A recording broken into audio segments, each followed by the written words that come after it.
En todo el mundo se sospecha de la existencia de secretos militares alrededor del fenómeno OVNI y América Latina no es la excepción. En México, inquietantes indicios revelarían que un objeto volador no identificado habría derribado un avión, dejando como consecuencia un batallón mexicano muerto y un plato volador desaparecido. Convencidos de que existen investigaciones secretas, los ufólogos de Brasil se aventuraron en una misión que parecía imposible: intentar que el gobierno revelara la información que ocultaba. Años antes, los radares habrían detectado 21 ovnis en una misma noche, dando pie a una misión militar de reconocimiento, generando uno de los casos más sorprendentes de la historia. En Chile, el organismo oficial de investigaciones de fenómenos aeroanómalos abre sus investigaciones al mundo y el mayor Rodrigo Bravo Garrido es el protagonista de un caso analizado por la agencia. En Argentina, un grupo de investigadores busca determinar qué es lo que ocurre en un supuesto corredor ovni rodeado de bases militares. ¿Por qué se denuncia que los gobiernos se dedican a investigar el fenómeno? ¿Por qué estos documentos no salen a la luz?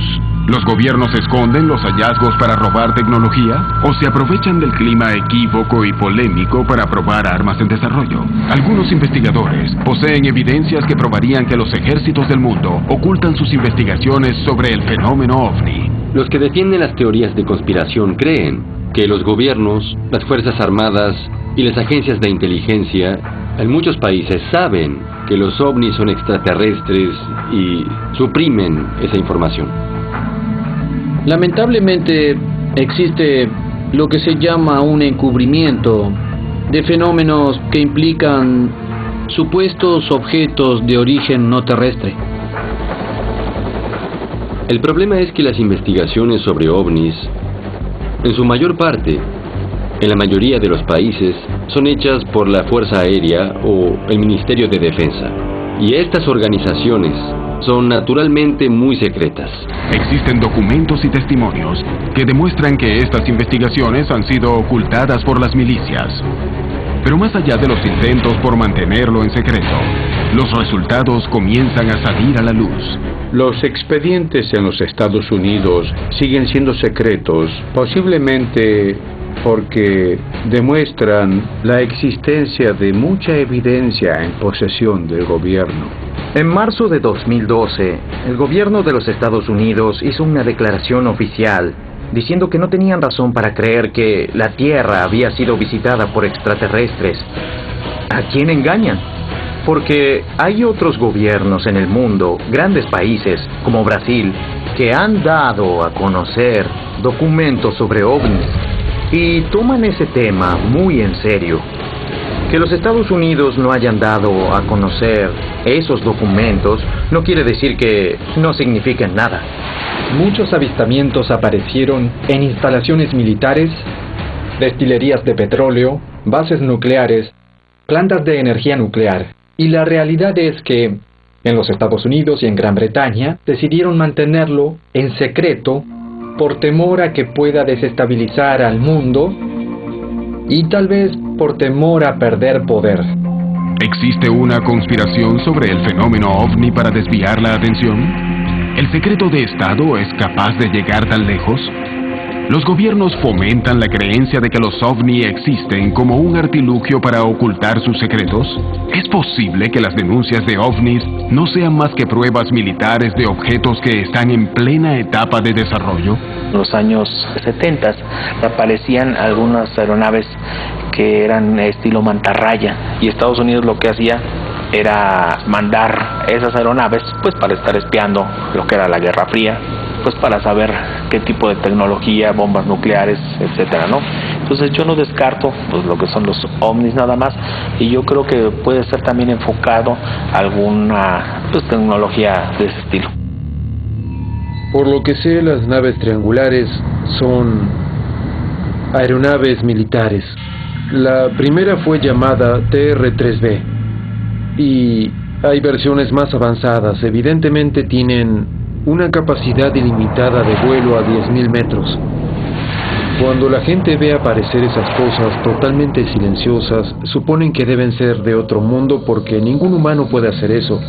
Y bien, hay humanos que pueden hacer eso, según lo adelantados que estén en materia militar. En Brasil, se dio uno de los casos con mayor cantidad de evidencias en donde una fuerza aérea se vio directamente relacionada con el fenómeno ovni.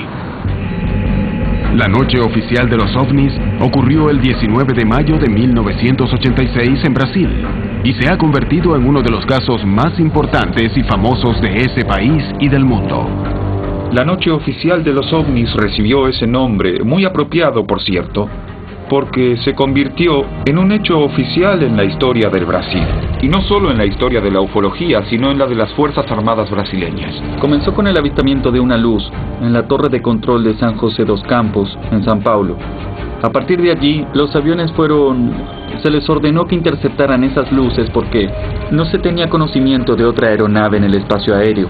Tuvo lugar una persecución por 7 cazas de la Fuerza Aérea brasileña, de 21 objetos esféricos de proporciones enormes, y fueron prácticamente 3 horas de persecución. Los aviones no persiguieron a los objetos, sino que ellos persiguieron a los aviones. Los operadores de radares se encontraban trabajando en las torres de control cuando comenzaron a divisar una serie de luces anómalas que aparecían en las pantallas que vigilaban los cielos de Río de Janeiro, San Pablo y San José do Campo. Estos objetos comenzaron a ser avistados inicialmente en la torre de control del tráfico aéreo del aeropuerto de la ciudad y de manera progresiva el número fue aumentando. Este fue el primer evento de una noche misteriosa en la que 7 experimentados pilotos de guerra sobrevolarían la zona, intentando establecer qué eran esos 21 objetos que registraban los radares. El capitán Márcio Brizola Jordão fue uno de los testigos privilegiados de lo que ocurrió esa noche. Estábamos a la noche en el escuadrón cuando se accionó la sirena de alerta para despegar. Para hacer una intercepción, para nosotros era una intercepción de entrenamiento. Nos informaron que algunos pilotos habían reportado haber visto algunos objetos durante el descenso y la aproximación y el radar de Brasilia estaban confirmando esas informaciones. El capitán Brizola debía despegar inmediatamente para intentar alcanzar a los objetos y establecer la naturaleza del fenómeno que se encontraba violando el espacio aéreo del Brasil.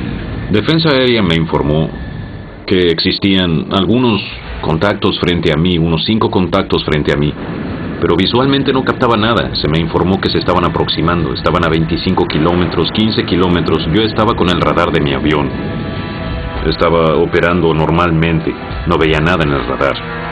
Después, a 3 kilómetros, allí se me informó que me estaban acompañando como si estuviesen en formación conmigo. Eso me informó el controlador de radar. Cuando miré en dirección al mar, vi una luz. Imagínense, vi una luz de obstáculo por encima del edificio. Aquella luz roja, distante. Informé a Brasilia sobre la posición de la luz y me confirmaron que era un contacto que tenían en el radar. Me orientó en dirección a esa luz, me pidió que aumentase la velocidad, que entrara en supersónica en dirección a la luz. La luz no cambió de color, no cambió de posición. Para mí ella no se aproximó ni se alejó. Brasilia me informó que el contacto se estaba moviendo a mi velocidad, pero para mí estaba parada. Mi sensación es que esa era una luz que estaba muy lejos, pero era diferente a las estrellas. Yo estaba viendo estrellas también, pero esa luz no era una estrella. 21 objetos habían sido vistos sobre el territorio brasileño, sobre los cielos de las ciudades más pobladas, entorpeciendo los vuelos de algunos de los aeropuertos más transitados del mundo. ¿Qué podría haber sido? Con el advenimiento de la guerra electrónica, con las nuevas tecnologías, es posible generar señales y lograr que aparezcan objetos en los radares. Eso ya viene de la Guerra Fría, viene de los Estados Unidos contra los rusos. Ellos ya hacían eso. Eso explicaría las señales electrónicas que fueron observadas. Sería una explicación. ¿Podría haberse tratado de un desperfecto en el sistema de radares? ¿Podría haber sido una intromisión para ensayar alteraciones en los mecanismos de defensa occidentales? La hipótesis de la guerra electrónica explicaría las imágenes de radar. pero no lo que los pilotos vieron desde el aire. Este caso finalizaría con declaraciones del ministro de la Fuerza Aérea de Brasil, reconociendo hechos que causaron un enorme impacto en la población. Muchos de los avistamientos registrados en el continente han sido investigados en el más absoluto secreto, y no han sido pocas las ocasiones en las que se ha denunciado la presencia de distintas agencias militares y de inteligencia de Estados Unidos investigando fenómenos ovni. Más que sospechas, yo diría que hay hechos concretos, ¿no? Por ejemplo, un caso sucedido en México hace como 3-4 años de un supuesto ovni que cayó en Puerto Vallarta, y posteriormente se le solicitó al controlador aéreo el ingreso de un avión DC-8 de la NASA a la zona donde había caído el supuesto ovni. Llama la atención, ¿no? Tengo la certeza de que la Fuerza Aérea de los Estados Unidos obtiene documentos y evidencia de avistamientos en América Latina. Entre los convenios que se firman entre países y fuerzas militares está el tema del recupero de chatarra espacial. A raíz de esos convenios, bueno, también dan lugar a la intervención cuando caen objetos que no son chatarras, y Estados Unidos los recupera. Los expertos creen que el incidente ocurrido en Coyame, México, podría probar la presencia de militares norteamericanos ocupándose del fenómeno en la región. Según algunas investigaciones, la noche del 25 de agosto de 1974 se produjo la colisión de un ovni con una avioneta civil en el municipio de Coyame, en Chihuahua, México. Se habla de todo un operativo de rescate, al principio de parte del gobierno mexicano, pues para rescatar los restos del avión y de las personas que iban en él, y dicen que al llegar ahí pues no solo encontraron el avión, sino también un disco y también algunos cuerpos que no parecían humanos. El gobierno mexicano levanta este disco en un camión, pero para esto los Estados Unidos ya lo estaban monitoreando con satélites espías. Es cuando intervienen los Estados Unidos sin permiso del gobierno mexicano. Pero cuando llegan, todos los militares mexicanos están muertos. Las pruebas del evento son escasas y existen indicios de que muchas han sido destruidas. Fue conocido ya hasta después del año 2000. 28 años estuvo perdido en los libros de la historia del fenómeno ovni, el caso Coyame. Pues hay mucho hermetismo, hay mucho silencio en torno a este caso. No hay actas oficiales, es a base de testimonios. Yo me quedo con la sensación de que alguien quiso desaparecer las huellas del caso. La escasa cantidad de pruebas en torno al incidente Coyame ¿es un indicio de la participación de los militares o revela que el caso en realidad nunca existió?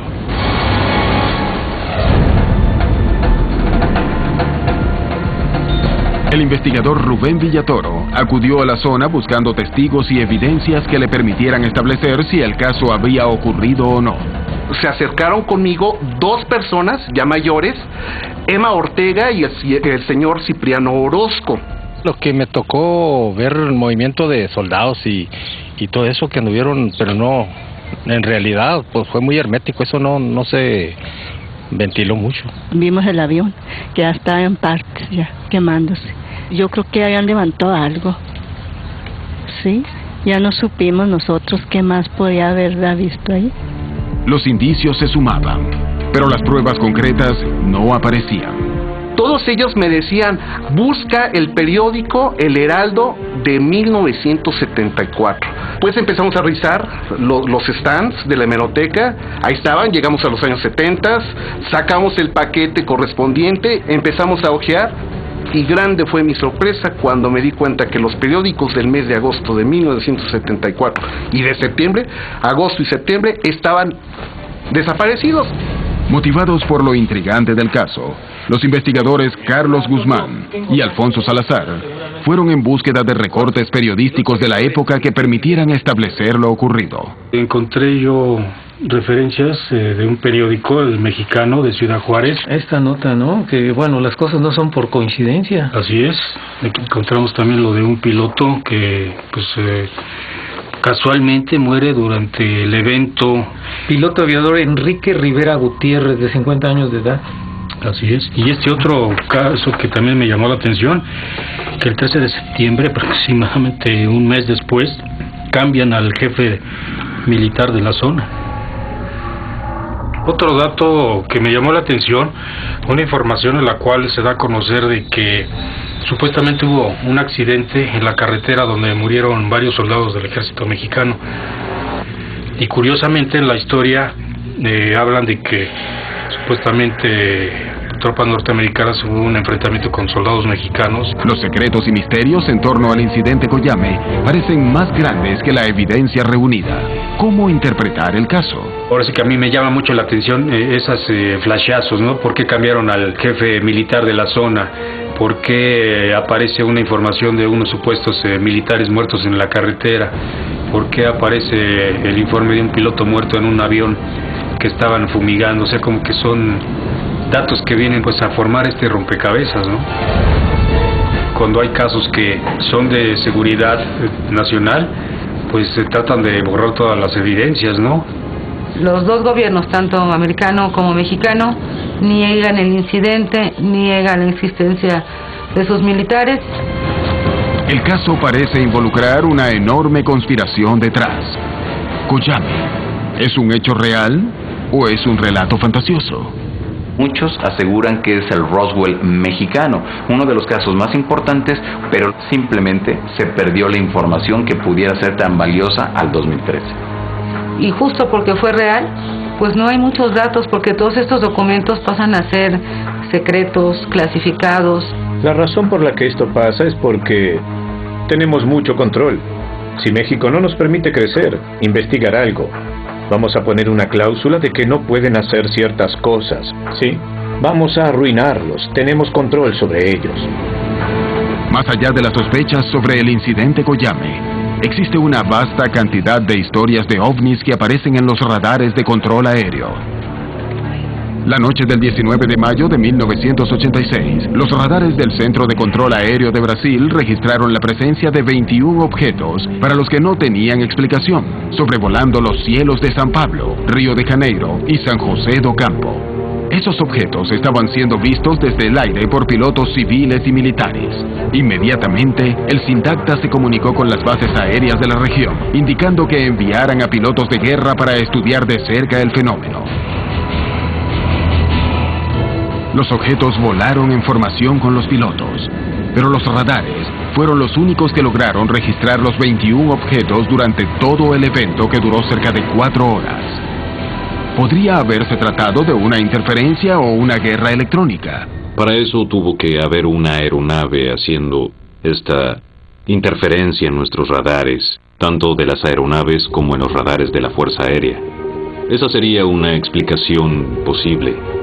Ahora vuelvo a decir que hubo personas que vieron luces, y yo no tengo explicación para eso. Al día siguiente, los altos mandos de la Fuerza Aérea dieron una conferencia de prensa contando lo que había ocurrido. Otávio Júlio Moreira Lima convocó a la prensa nacional para revelar los hechos, y el pronunciamiento oficial no solo del ministro sino de otros militares presentes confirmó que se trataba en realidad de 21 objetos. Extraoficialmente tomamos conocimiento de que algunos eran gigantescos. En verdad, no tengo una posición muy crítica al respecto, porque en realidad no había nada que esconder. Era algo difícil de ocultar porque los pilotos hablaban en las frecuencias de radio, estaban viendo cosas, entonces eso, de una manera u otra, sería público. Fue una de las pocas veces que una autoridad militar se enfrentó a la prensa en una conferencia para admitir que existían en el cielo objetos que no podían controlar. Lo que ocurrió fue que los radares detectaron varios objetos no identificados. Por varios minutos, nuestras aeronaves que despegaron fueron acompañadas por esos objetos. Una aeronave de las nuestras fue acompañada por 7 objetos de un lado y 6 del otro. Ahora, ¿cuál es la explicación? No la podemos dar porque nosotros no tenemos esa explicación. En ese momento, inclusive, Moreira Lima prometió que en 30 días entregaría a la nación, que estaba perpleja frente a los hechos, un informe de todo lo que sucedió aquella noche. Pero el informe prometido salió a la luz casi 30 años después. Ese documento específico sobre el caso muestra claramente que la Fuerza Aérea llegó a la conclusión de que había una inteligencia detrás de esos fenómenos, que había una tecnología mucho más adelantada que la nuestra. Se dice que los objetos estaban bajo control inteligente, que eran materiales, y se notó que estaban bajo control inteligente por la forma en que maniobraban en formación, por la distancia uniforme que mantenían los pilotos durante la persecución. Este informe no dice que los objetos eran extraterrestres, solo faltaba eso. ¿Por qué se ocultaron las conclusiones? ¿Qué hubo realmente detrás de la noche oficial de los ovnis? Podemos concluir en que Brasil fue invadido, entre comillas, evidentemente, por fuerzas extraplanetarias. Eran objetos voladores, tripulados o no, pero poseedores de una tecnología muchas veces superior a la nuestra. Y lo que era peor fue que no estábamos en condiciones de decir cómo defendernos de ellos en caso de que tuvieran una actitud agresiva. Fue una invasión pacífica. La noche oficial de los ovnis permanece llena de misterios. Sin embargo, pese a las dudas, algo ha quedado claro.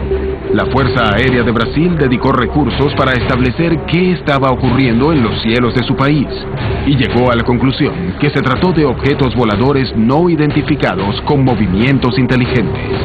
Lo ocurrido en la noche oficial de los ovnis demostró a los expertos que los militares estaban interesados en investigar el fenómeno, pero que las conclusiones no salían a la luz. Conversamos con un grupo de amigos y se nos hizo ese cuestionamiento. ¿Por qué los ufólogos brasileños no hacen algo para que termine esa política de secreto ante el fenómeno ovni? Decididos a conocer la verdad y basándose en el testimonio de militares que habían investigado casos, los ufólogos de Brasil comenzaron una campaña para acceder a la información oficial. Es un fenómeno legítimo y susceptible de una investigación apropiada por parte de la comunidad ufológica, civil y también con participación militar. La campaña comenzó a juntar firmas en toda la población y tuvo una amplia difusión en los medios de comunicación masivos. La Fuerza Aérea de Brasil comenzó a hacerse eco de la presión pública. La estrategia era: vamos a seleccionar 3 casos de ufología brasileña que sean lo suficientemente contundentes y que tengan información comprobada sobre la participación del ejército, de la marina o de la aeronáutica en algún proceso, porque tenemos información y documentos basados en otras circunstancias que comprueban la participación militar en esos 3 hechos. Nuestra idea original era pedir inicialmente la liberación de los documentos oficiales de la noche oficial de los ovnis, de la Operación Plato, y también colocamos el caso de Varginha.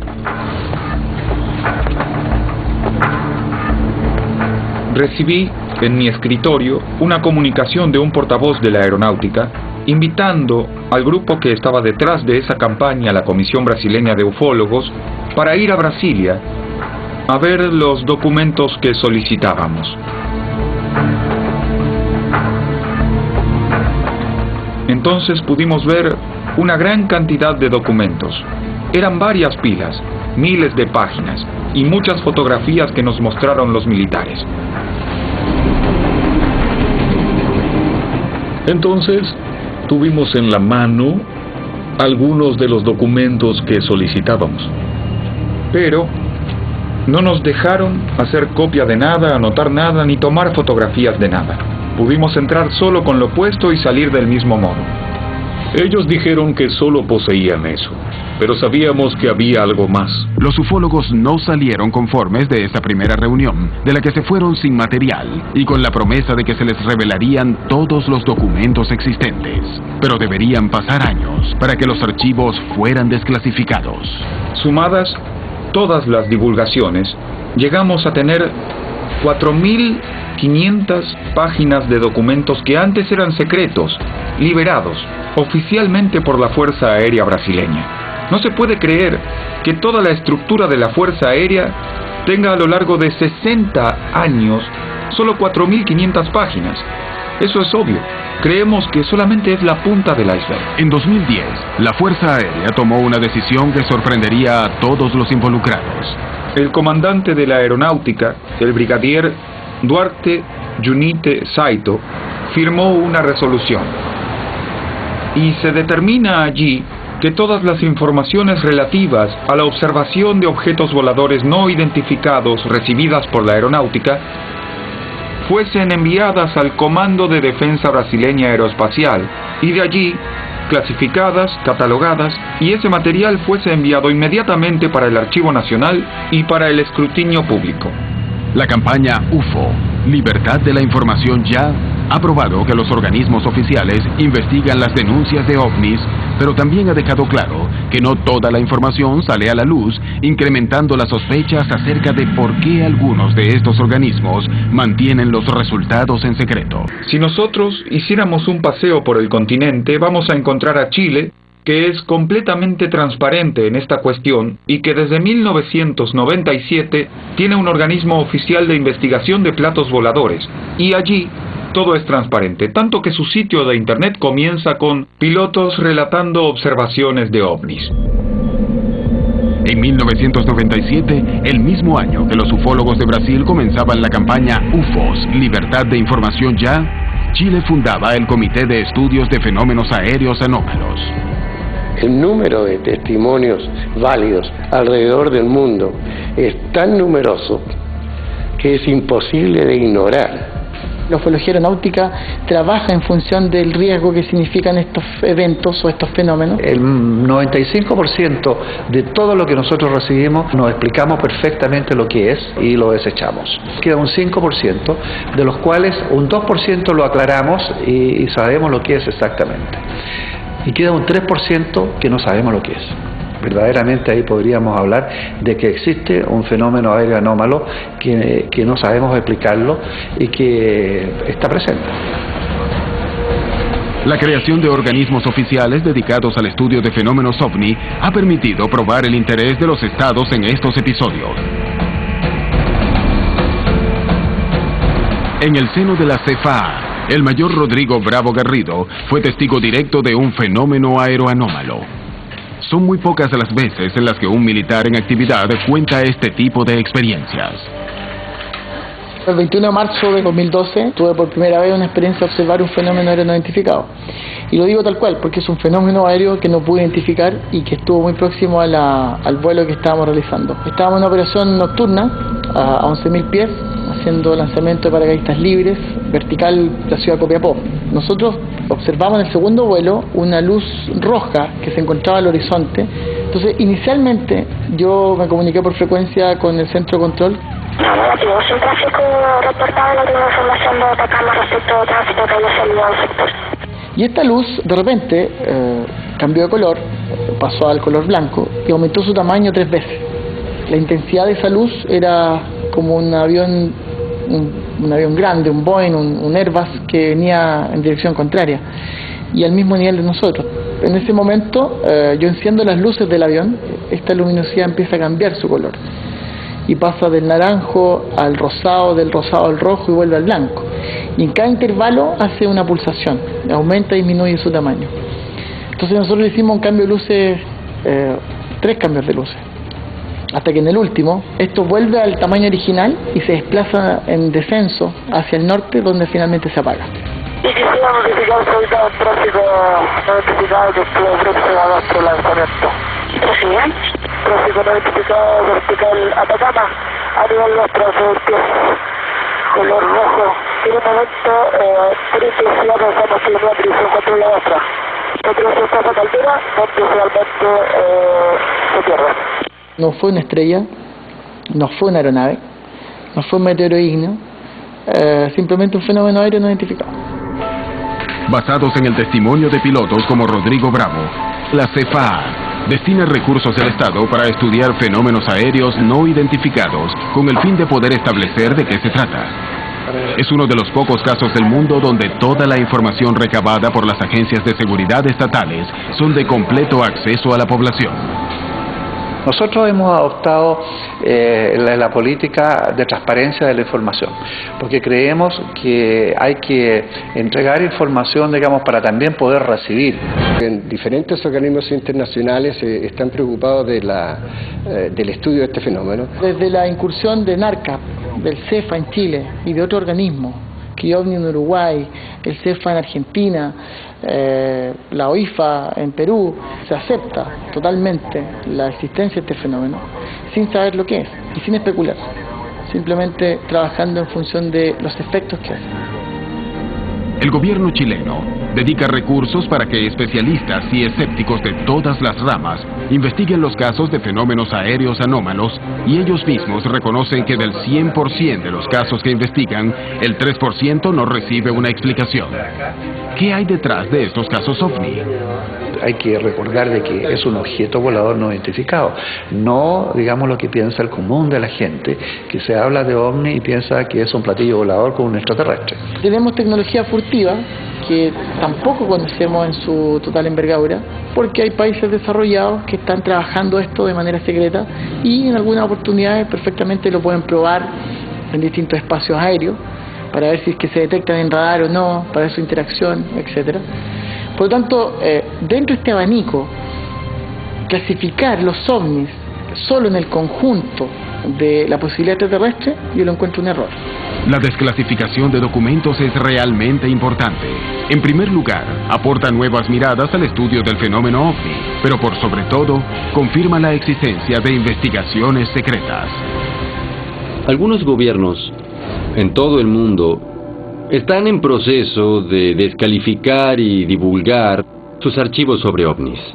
Sabemos que desde los años 80 algunos gobiernos divulgaron documentos. Por ejemplo, España en los años 80, Italia, algunos países, incluso la Unión Soviética, más recientemente Inglaterra, que divulgó más de 5.000 documentos, y Francia divulgó más de 100.000 páginas.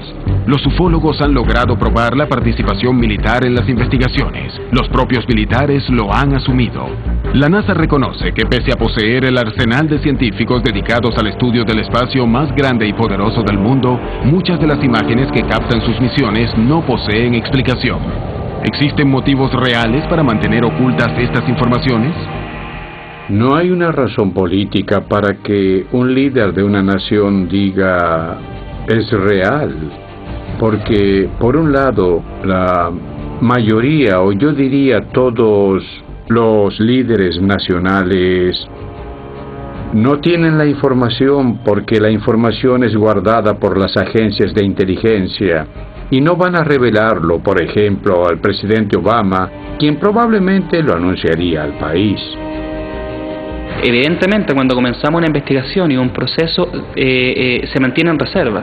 Y no porque ocultemos la información, sino que por un proceso que queremos evitar que se vicie con cualquier tipo de información extraña o exógena. Y una vez que ya terminamos la investigación y resolvemos de lo que se trata, eso se publica públicamente.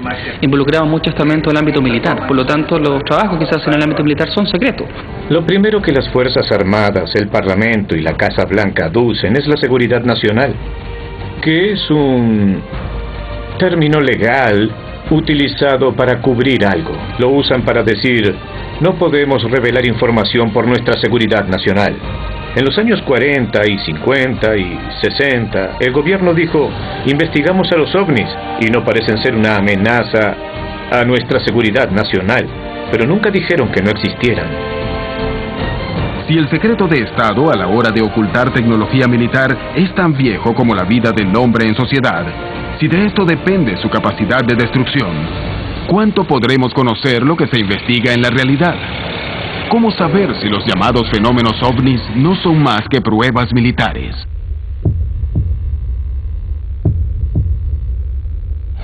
En Ituzaingó, Buenos Aires, Argentina, casi a diario se producen denuncias de avistamientos de fenómenos ovnis. Esto incentiva a quienes ansían ver ovnis en los cielos a creer que no estamos solos. Palomar, Campo de Mayo y Morón. Las bases militares cuentan con una actividad constante ovni.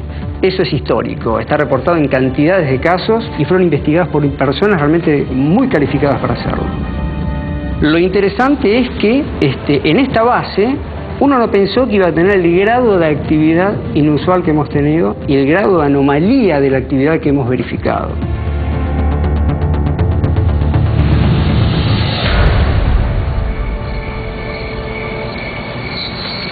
¿Estás filmando ahí?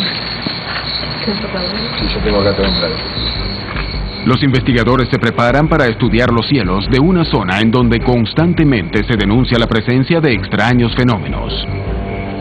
Las expectativas que tenemos en esta vigilia, como en cada vigilia que hacemos, es siempre tener la mente abierta y esperamos siempre ver algo. La casuística de la zona nos indica que muy probablemente algo suceda. Nosotros pensamos que los ovnis están allí, la gente simplemente tiene que ponerse a mirar. El lugar se encuentra rodeado de rutas aéreas. Es una zona de alto tránsito de aviones, pero los investigadores descartan que eso genere confusión. ¿Qué explica lo que ocurre en esta zona? Una de las posibilidades es la teoría de los corredores, ¿no? Que los objetos están monitoreando las bases. Acá estamos rodeados de bases. Está la base de José C. Paz, que tiene helicópteros. Tenemos Campo de Mayo, que pertenece al ejército, pero bajan y suben aviones del ejército. Tenemos Palomar, que ahí guardan los Tango, los aviones presidenciales. Y tenemos el aeródromo de Morón, la ex base aérea, 7ª Brigada, que, bueno, aviones civiles, avionetas. Es muy coincidente que las luces muchas veces aparecen previamente a la salida de un avión o con posterioridad al despegue de una nave. Ahí fíjate vos, Edu, que mirás. ¿La máquina? Pare. Es lo que está allá. ¿Dónde? Ahí. Ok. Está, ahí lo tengo. ¿Lo tenés? Sí. Espera. Mirá bien acá, Mirá. ¿Viste? Sí. Dale. Son flashes por ahí. Adri, fíjate que el UFO flash apareció y a los 30 segundos vimos el avión. En el mismo sitio donde estaba el UFO flash, 30 segundos después vemos despegar un avión de la base aérea de Morón y justamente sigue la ruta, y el rumbo pasa justamente por el lugar donde se produjo el destello. Los UFO flash son un destello de luz muy brillante, muy breve, y que cada 2 o 3 minutos se repite exactamente en el mismo lugar. Yo incluso lo confirmó hasta con el telescopio, exactamente en el mismo lugar. No es algo común, o sea, un avión no se queda en el mismo lugar ni un satélite menos. Es realmente un hecho que confirma que se trata de un objeto volador no identificado. Las denuncias en la zona se repiten, las evidencias se acumulan, pero la explicación acerca de qué ocurre en los cielos de Buenos Aires permanece en el más absoluto de los misterios. Algunos secretos se han revelado, pero muchos más parecen quedar ocultos. ¿Verdaderamente los gobiernos y los militares manejan otro tipo de información sobre el fenómeno OVNI? No tengo ningún tipo de duda de que el 99% de todos los avistamientos de ovnis que tenemos hoy son nuestra tecnología militar futura. Porque si tenemos un nuevo tipo de avión y es presentado al público, ese avión que tenemos frente a nuestros ojos ya es de 4 o 5 generaciones antiguo.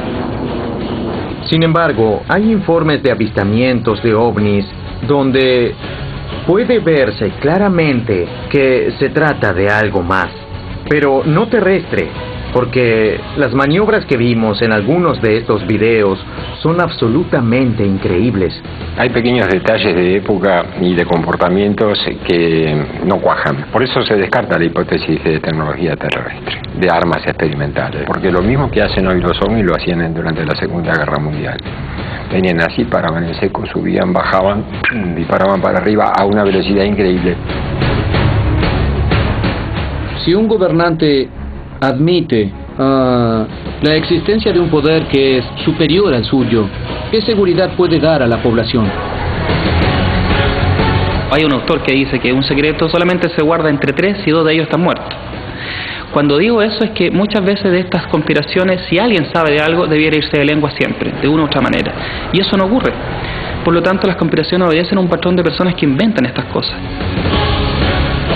Solo puedo llegar a una conclusión. Cuando se tienen amigos astronautas, amigos generales, amigos que tienen pases de seguridad, y la gente dice, ¿por qué hacen estas declaraciones en su lecho de muerte? Muchos lo hicieron. Muchos de ellos antes de morir dicen, ¿por qué no decir al mundo la verdad? es porque protegen a sus familias.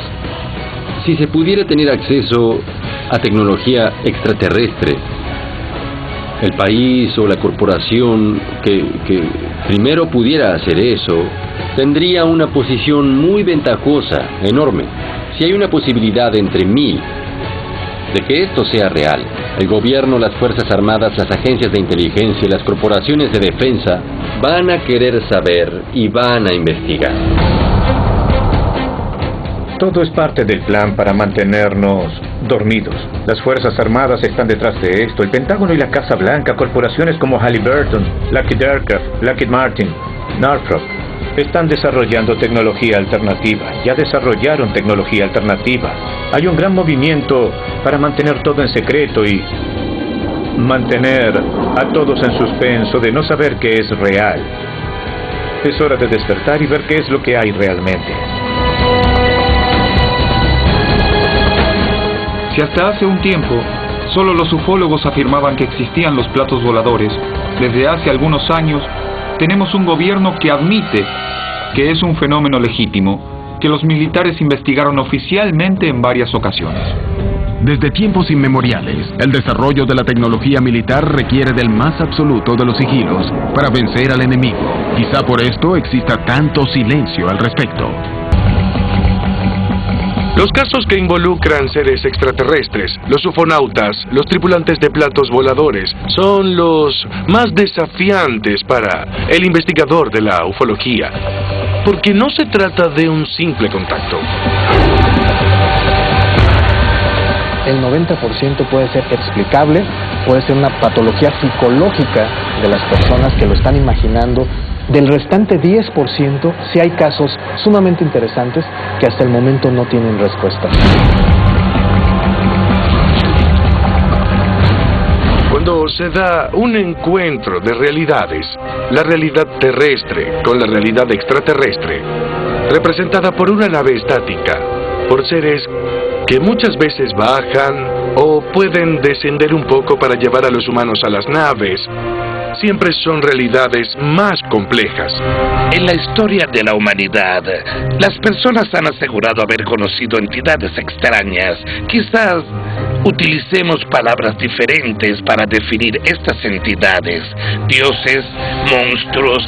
¿Estas gentes son reales como creen algunas personas? ¿Eso que la gente ha visto son realmente visitantes extraterrestres?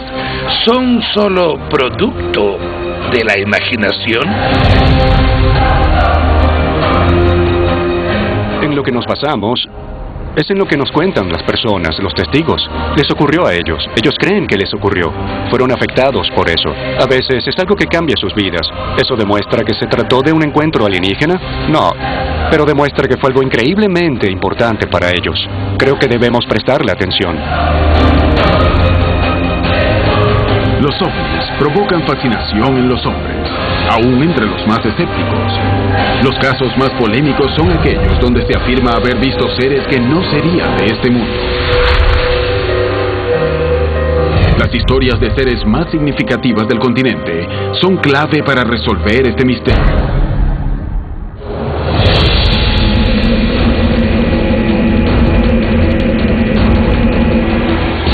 En 1997, un grupo de jóvenes se encontraba acampando cuando se perdieron en una excursión y vieron algo que no debían ver, algo que puso en riesgo sus vidas.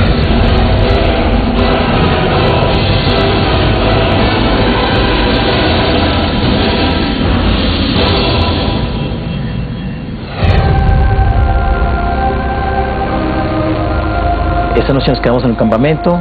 En la mañana muy temprano decidimos una caminata para hacer ejercicio.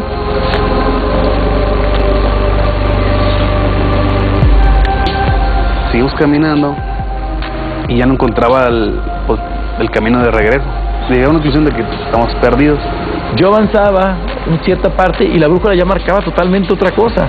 Entonces ya me di cuenta que la brújula no servía en ese lugar. El guía decidió que el grupo caminara por una montaña, pero Fabricio creía que esa no era una buena idea. Allá arriba no hay agua. Lo único que yo tenía en mi cantimplora era media cantimplora de agua. Decidimos separarnos del grupo fue una decisión importante y por lo que sucedió.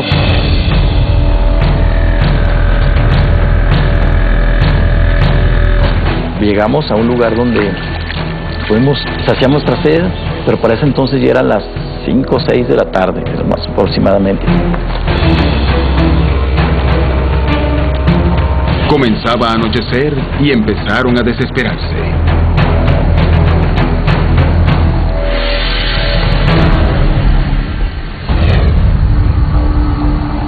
La llegada de la noche los hizo tomar la decisión de no continuar avanzando. Pero eso no los pondría a salvo.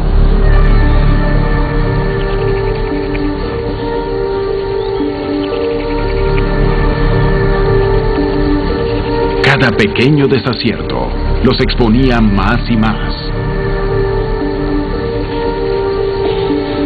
Y pues se nos ocurre subirnos a un árbol para poder ver a lo lejos si algo se acerca. La noche trajo nuevos riesgos y ellos no tenían idea de lo que estaban a punto de vivir.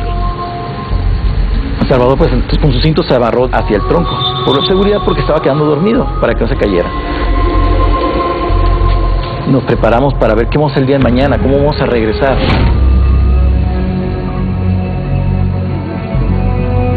Creían que encontrar el camino al día siguiente sería lo más difícil, pero aún debían pasar la noche. Y es cuando empezó la situación. Y en eso yo miré hacia arriba y empecé a ver. Y le dije a Fabricio, mira, las estrellas se están moviendo. Es una estrella muy brillosa y muy baja, o sea, no puede ser. Estaba un poco retirado y como que ese objeto se acercó hacia nosotros un poco más. Yo nunca había visto nada de esto. Eso es un ovni. Sí, es un ovni, estamos observándolo. Salvador se levantó y vio el ovni, es un ovni, es un ovni. Atraídos por la presencia de la potente luz, no se habían dado cuenta de que algo mucho más extraño empezaba a ocurrir en el cerro cercano. En el cerro se miraba como luces, como unas lámparas que andaban como buscando. Digo, bajo son lámparas de mano, griten para que sepan que estamos aquí.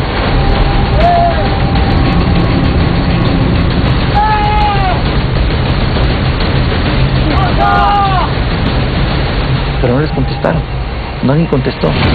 Mejor deja de gritar porque no sabes qué es o estás viendo cosas que no son.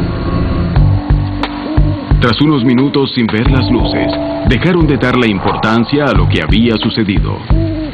Preocupados por reponer energías y organizar un plan de regreso, no se daban cuenta de que la noche se volvía cada vez más misteriosa. Ya como pude me acomodé, ya me dormí. Repentinamente, sintieron que algo ocurría en el lugar.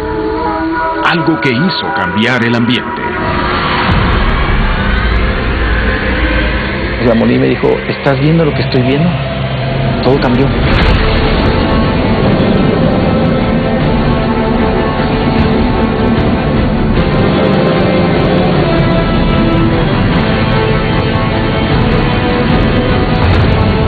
Era un ovni aproximadamente, un objeto platillo, forma como domo, tenía un domo muy amplio, muy grande, y así como si fuera un sombrero, y en la parte de orilla tenía luces blancas que alusaban el aire.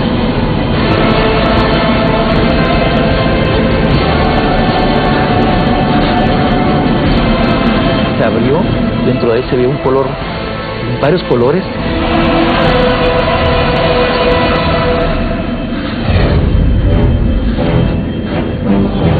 Todo se volvía cada vez más extraño y nadie lograba comprender qué estaba pasando. Observamos en ese entonces una neblina muy leve, muy suave, dando un color tornasol. La bruma cubrió toda la zona, pero era apenas el comienzo. En eso bajaron las esferas, empezaron a ver ovnis más pequeños, más bajos.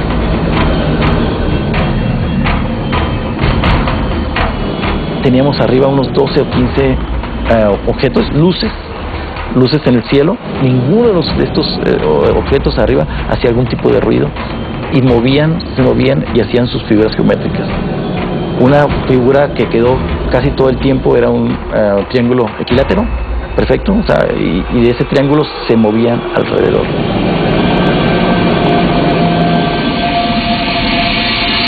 Estos ovnis se abrieron y salieron esferas. Salió una esfera, hay una pelota entre roja y naranja que dio la vuelta al árbol y se puso atrás de mi cabeza.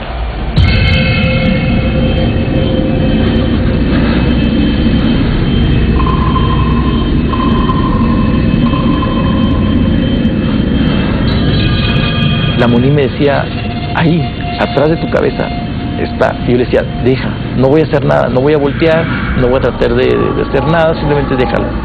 Y de esa manera estuvo un tiempo y se fue, subió al ovni, se retiró.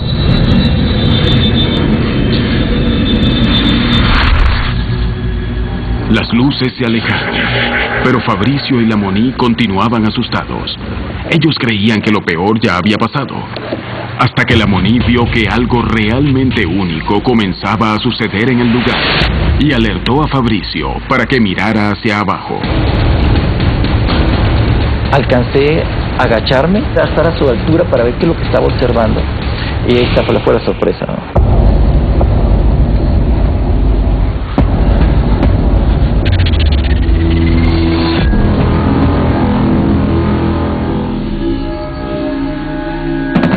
Pequeños seres moviéndose en grupos de 3 y 4. Lo que estaban viendo los dejó realmente sorprendidos. Mi primera reacción fue quedarme mudo, no sabía qué decir. Les dije, guarda silencio, que no sepan que estamos aquí.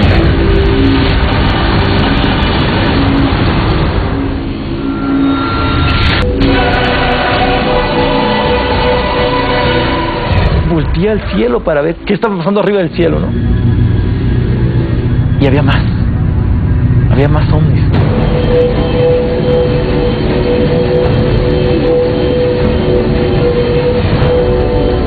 Pude relacionar, dije, lo que estoy viendo viene de allá arriba y están aquí abajo ahora, cállate, guarda silencio. Trataba de camuflajearme mejor y que no nos vieran. Salvador hacía ruido cuando se movía. Decía, que no haga ruido, que no se mueva, que no se despierte. Estos seres empezaron a acercarse más.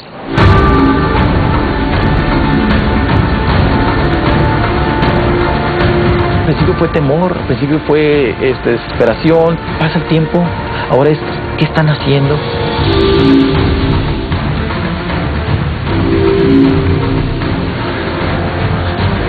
Estaban moviéndose de una manera, recogiendo cosas. Trabajaban en equipo, o sea, el equipo de 3, de 4. Su cabeza se movía muy lentamente, regresaban a verse, estaban levantando cosas del suelo. El temor de que los vieran era cada vez más grande. Hasta el momento que estaban ellos allá, nosotros acá, no había problema. Sucedió, el problema es cuando vino la segunda parte. La Moni se acercó a Salvador para despertarlo, buscando que dejara de hacer ruidos. Pero su movimiento fue accidentado y la caída de una navaja reveló su presencia en el lugar, poniéndolos en gran riesgo. Una cosa es verlos a los 15 metros, otra cosa es escucharlos al pie del árbol, pero ya diferentes. En el momento que se acercaban al árbol, cambiaba su forma de ser, no se veían. Escuchábamos las pisadas, pero no lo veíamos. Ya nos descubrieron, ya están aquí con nosotros. Y estos seres empezaron a subir al árbol.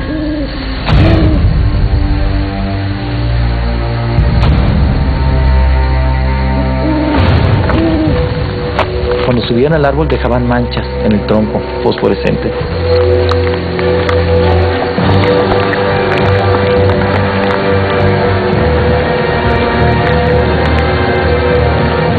Mejor tener una actitud pasiva, tranquila, y vamos a esperar qué pasa. Cuando estos seres llegaron, estaban cerca de Salvador. No fue necesario despertarlo porque uno de esos seres lo despertó. Está un ser de estos con una mano aquí arriba de mí, pero como flotando. La sudadera de Salvador se manchó en el pecho. Empezó a ver una luz en el pecho de Salvador, blanca, fosforescente. Y en eso cerré los ojos, los volví a abrir y ya no estaba. Un movimiento brusco podía exponerlos a más peligro. En ese momento, las luces empezaron a comportarse de una manera aún más extraña. Yo miraba que arriba, como que aventaban un flash. Cuando había un flash, uno de los seres de abajo desaparecía.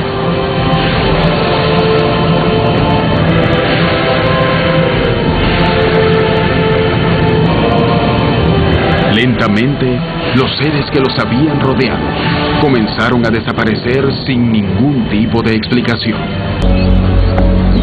La llegada de la mañana confirmó que definitivamente algo extraño había ocurrido. A las 6 de la mañana decidimos bajar del árbol. Lo primero que dimos cuenta, había cosas nuevas ahí. Nos dejaron piedras en forma de triángulo equilátero. Había una huella con 3 dedos. Y fue cuando me entró más el miedo. ¿Sabes qué? Mejor, vámonos.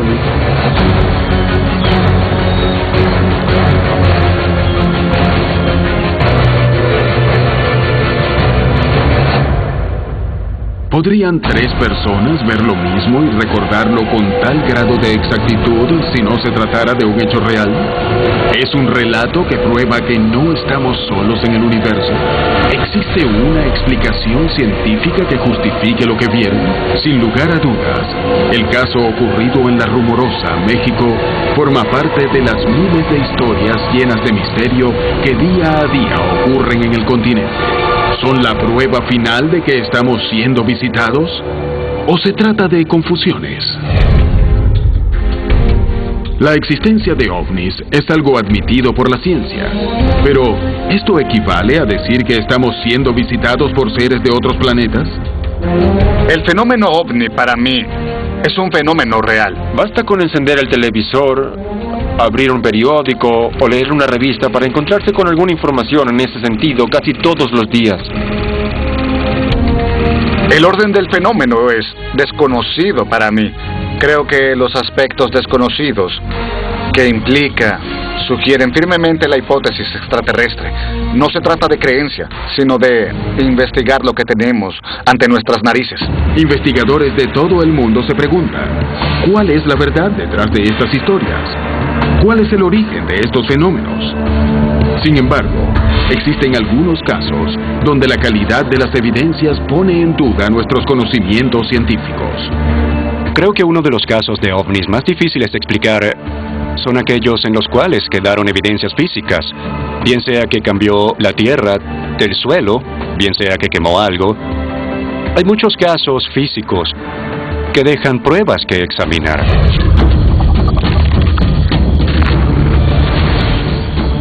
En la comunidad de ovnis, algunos de los casos más controversiales, más difíciles y los que demandan más tiempo, suelen ser casos de mutilación de ganado y avistamiento de ovnis.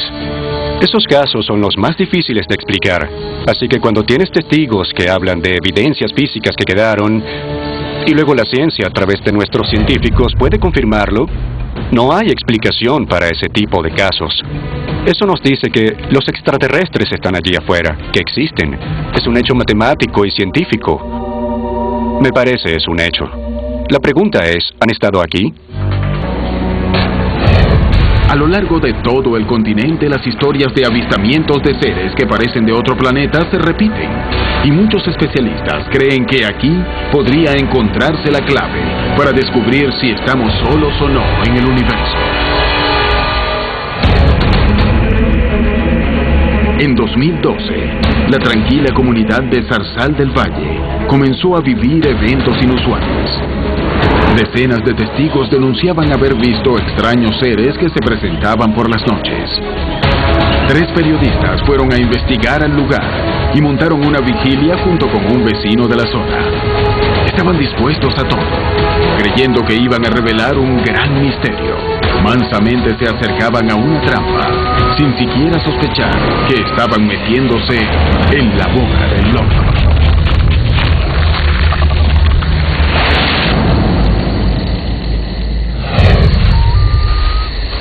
Steven, Vivianet y José Ignacio trabajaban en un canal de televisión local.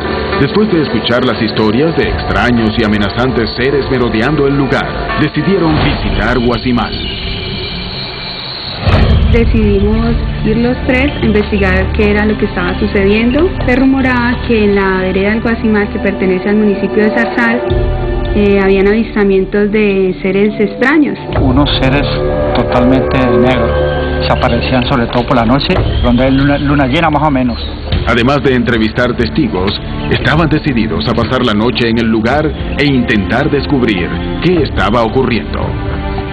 Guillermo, un antiguo poblador de la región, decidió sumarse a la vigilia para confirmar los rumores que había escuchado.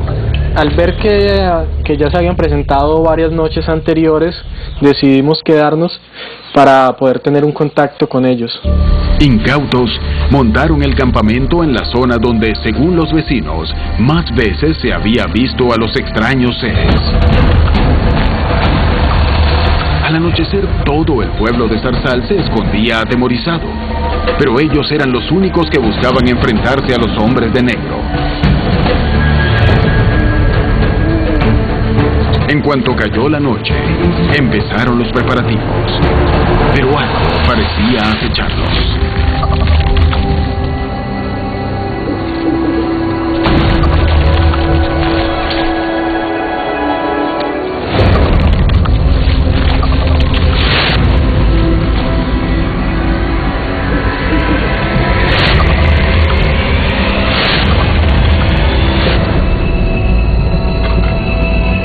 Dijeron uno de ellos, ve, ¿por qué no, don Guillermo, podemos prender un fuego? Caminamos recolectando la madera, empezamos a dialogábamos de que los seres podían estar por aquí cerca. La noche había caído y no podían ver si algo merodeaba al amparo de la oscuridad.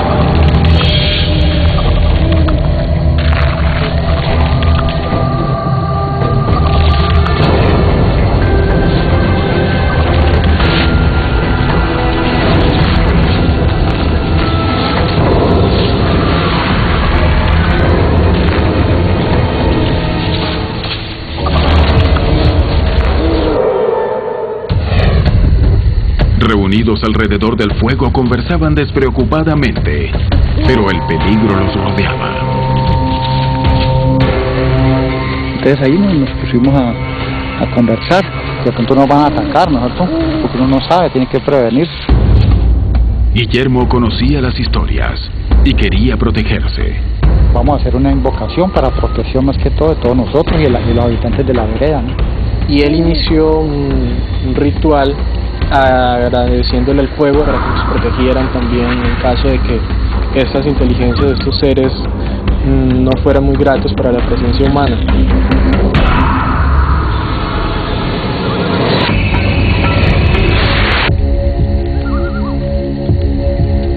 Cuando terminé la invocación, sentí como una fuerza extraña cerca de mí, ¿no? ¿Verdad? Alguien nos estaba observando.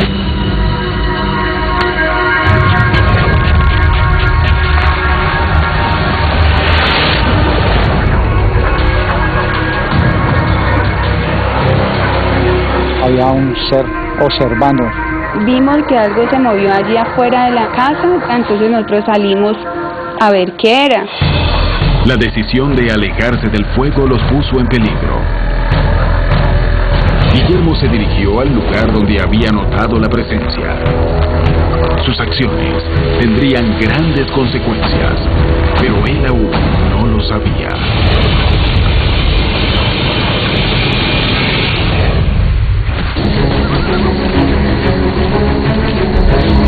Pudimos ver que el ser avanzó al otro lado de la carretera. Cuando en ese instante nos dirigimos hacia allá, venía otro ser a mucha velocidad. Cuando de repente se encontraron los dos, quedamos en silencio diciendo, ahí está, mira. Los seres parecían rodearlos y nadie conocía sus intenciones. Ellos no tenían ninguna opción para huir del lugar. Bajaban en 2-3 segundos y se colocaban allí, y allá hacían señas y se colocaban en los árboles y hacían señas de luces, ¿no? Se veía oscuro, o sea, negro, muy alto, sus brazos algo largos. El traje negro no es traje negro, es la piel, negra color como seda brillante, ¿no? Y la luz que sale del pecho. Los seres se desplazaban rápidamente por el lugar, iluminándolos con extrañas luces rojas. Pero ninguno de ellos había notado aún que esas luces parecían tener un sentido y que la noche estaba a punto de dar un giro aún más inesperado. A los 4 nos enfocaba con ese rayo, todo en silencio, entonces Steven le preguntó, ¿quiénes son ustedes? ¿De dónde vienen? José Ignacio ahí toma la cámara y empieza a grabar en ese momento. Están en el planeta Tierra 3. ¿Qué buscan? ¿Qué necesitan? ¡Hey! ¿Qué desean? Comenzó a dar como unas señales con la luz roja. Ahí inmediatamente dijo, Guillermo nos están hablando pero en clave. Entonces él le iluminaba y el ser le respondía con juego de luces desde allá de la colina. Que van a permanecer aquí, Nacho. ¿Ah? ¿Digo qué? Pues las luces dicen eso. Las se apagaron. 2 veces indica que están aquí. Subido arriba de un árbol, Steven realizaba señales con la linterna e increíblemente parecía que habían logrado contactarse con ellos.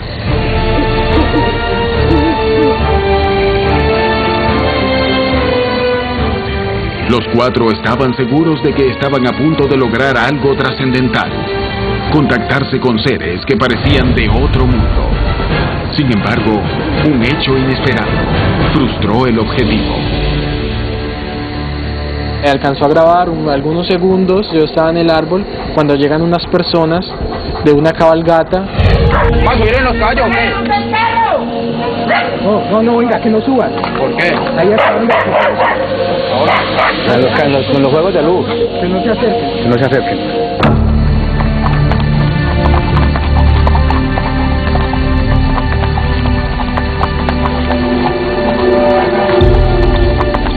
Entonces ya aquí en ese momento llegó mucha gente de Zarzal, que había unas cabalgatas de 28 de diciembre. En ese momento se cortó la comunicación y desaparecieron al instante los seres. Apagaron esa luz infrarroja y se fueron. La experiencia de diciembre de 2012 cambió para siempre la vida de Steven, José Ignacio, Guillermo y Didianet. ¿Qué ocurrió realmente esa noche? Es algo que permanece aún en el misterio. Los eventos denunciados en Zarzal del Valle, Colombia, son apenas uno más de los que todos los días se relatan en el continente. ¿Qué hay detrás de estas historias? ¿Se trata de la prueba más cabal de que no estamos solos en el universo? ¿O somos la demostración de que las historias que involucran fenómenos ovni no son más que mitología y folclore? Los humanos siempre han contado historias sobre ángeles y demonios, dioses y diablos. Quizá esto sea simplemente parte de eso. Quizá el fenómeno de los ovnis sea una versión moderna de ángeles y demonios. No podemos ver los ángeles como los veíamos hace 1000 años. No podemos ver a los dioses como los imaginábamos hace 1000 años. Los vemos a partir de esta nueva sociedad altamente tecnologizada que podemos enviar al espacio. Cosas que nos sigue llamando la atención a mirar al cielo y evidentemente estamos buscando y descubriendo estos nuevos entidades que nos van a explicar la realidad que no podemos entender. La ufología aún tiene dificultades para establecer el modus operandi de estos seres. ¿Qué es lo que ellos quieren? ¿Por qué están aquí?